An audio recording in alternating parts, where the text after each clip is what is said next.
முயற்சிகள் வெல்லும் சேனல். வணக்கம். இன்றைக்கி ஒரு சுவையான டேஸ்டான புதினா கொத்தமல்லி ஊறுகாய் எப்படி செய்யலாங்கிறத பார்க்கலாம் வாங்க.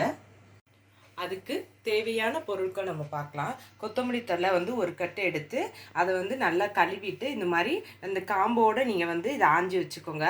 அடுத்தது புதினா தழை அதுவும் ஒரு கட்டு எடுத்து அதையும் நல்லா கழுவிட்டு ஆஞ்சி வச்சுக்கோங்க. பூண்டு ஒரு 10 பல்லு பூண்டு எடுத்துக்கோங்க. மிளகாய் வத்தல் ஒரு 10 எடுத்துக்கோங்க. ஜீரகம் 1 ஸ்பூனு, கடுகு 1 ஸ்பூனு, வெந்தயம் ஒரு அரை ஸ்பூன் எடுத்துக்கோங்க. பெருங்காயத்தூள் ஒரு அரை ஸ்பூன் எடுத்துக்கோங்க. மிளகாத்தூள் ஒரு 5 ஸ்பூன் எடுத்துக்கோங்க. நல்லெண்ணெய் ஒரு 6 டேபிள் ஸ்பூன் எடுத்துக்கோங்க. கடுகு உளுந்து இது தாளிக்கிறதுக்கு 1 ஸ்பூன் எடுத்துக்கோங்க.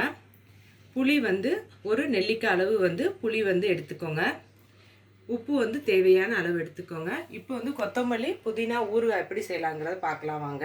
இப்போ கொத்தமல்லி புதினா ஊறுகாய்க்கு நம்ம எடுத்து வச்சுருந்தோம் பாருங்கள். இந்த கடுகு இது வெறும் கடாயில் எண்ணெய் தண்ணி எதுவுமே இருக்கக்கூடாது. அந்த மாதிரி நீங்கள் வச்சுக்கோங்க. இதில் மொதல் கடுகு போட்டுக்கோங்க. அடுத்தது வெந்தயம், அடுத்தது ஜீரகம், இது எல்லாத்தையும் போட்டுட்டு கொஞ்சம் நேரம் இதை நான் வறுத்துக்கோங்க.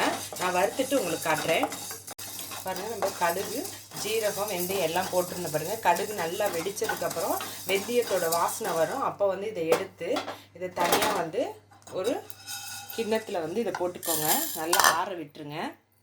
அடுத்தது அதே கடாயில் நம்ம மிளகாய் எடுத்துருந்தோம் பாருங்கள். மிளகாவை போட்டுக்கோங்க.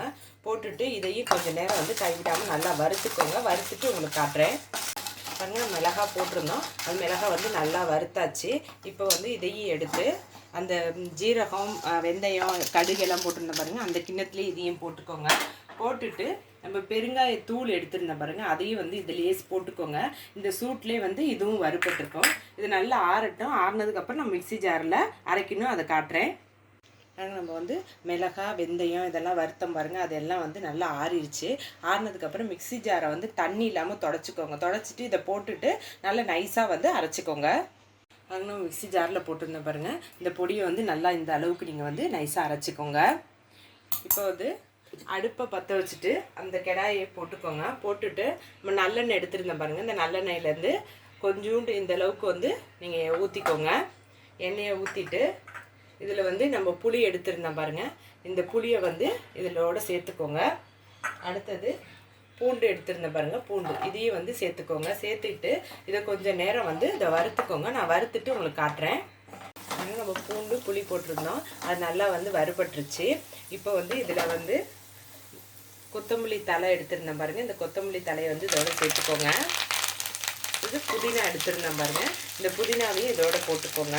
போட்டுட்டு இதையும் நல்லா கைவிடாமல் நல்லா இதை வணக்கிக்கோங்க. நான் வணக்கிட்டு உங்களுக்கு காட்டுறேன் பாருங்கள். நம்ம கொத்தமல்லி புதினா எல்லாம் போட்டோம் பாருங்கள். அது நல்லா வணங்கிடுச்சு.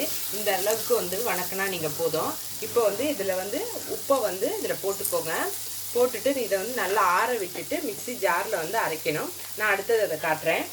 இப்போ வணக்கின கொத்தமல்லி புதினா இந்த பூண்டு இதெல்லாம் பாருங்கள் நல்லா ஆறிடுச்சு. ஆறினோடனே மிக்ஸி ஜாரில் இதை போட்டுக்கோங்க. போட்டுட்டு இதை நைஸாக அரைச்சிக்கோங்க.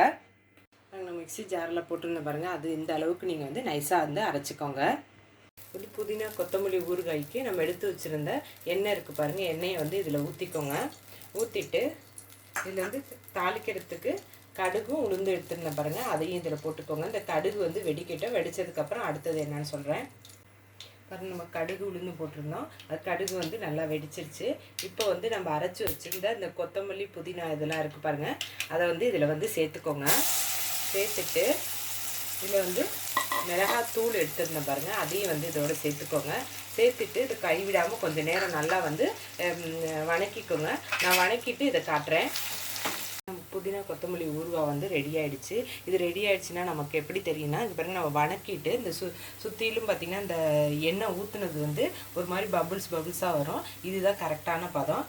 இப்போ நம்ம அரைச்சி வச்சுருந்த இந்த பொடி இருக்குது பாருங்கள். இந்த பொடியை இதில் போட்டு இதையும் நல்லா மிக்ஸ் பண்ணி விட்டுக்கோங்க. நான் மிக்ஸ் பண்ணிவிட்டு உங்களுக்கு காட்டுறேன். அது நான் பொடியை போட்டு நல்லா மிக்ஸ் பண்ணி விட்டேன். இப்போ அடுப்பை ஆஃப் பண்ணிக்கலாம். ஒரு சுவையான டேஸ்டான புதினா கொத்தமல்லி ஊறுகாய் ரெடி ஆகிடுச்சு. இது சாதம் இட்லி தோசையோடு நீங்கள் தொட்டு சாப்பிட்டிங்கன்னா அவ்வளோ டேஸ்ட்டாக இருக்கும். இந்த வீடியோவை பாருங்கள். இந்த வீடியோ உங்களுக்கு பிடிச்சிருந்துச்சுன்னா லைக் பண்ணுங்கள், ஷேர் பண்ணுங்கள். உங்கள் முயற்சிகள் வெல்லும் சேனலுக்கு சப்ஸ்கிரைப் பண்ணுங்கள். நன்றி.